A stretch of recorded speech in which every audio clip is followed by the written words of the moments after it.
Както каза нашия домакин, говорим си изцяло за промените, а, които направиха в Закона за управление на етажната собственост.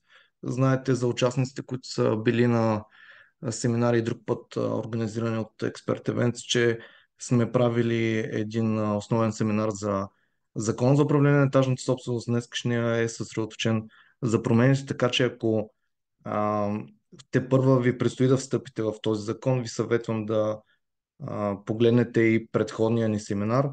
А, така както се опитахме се да го структурираме, така че да е максимално полезен и да обхване абсолютно всяка една промяна, като дадем и яснота и логика на всяка една линия, която са добавили или са променили законодателя. И сме го структурирали в три точки семинара.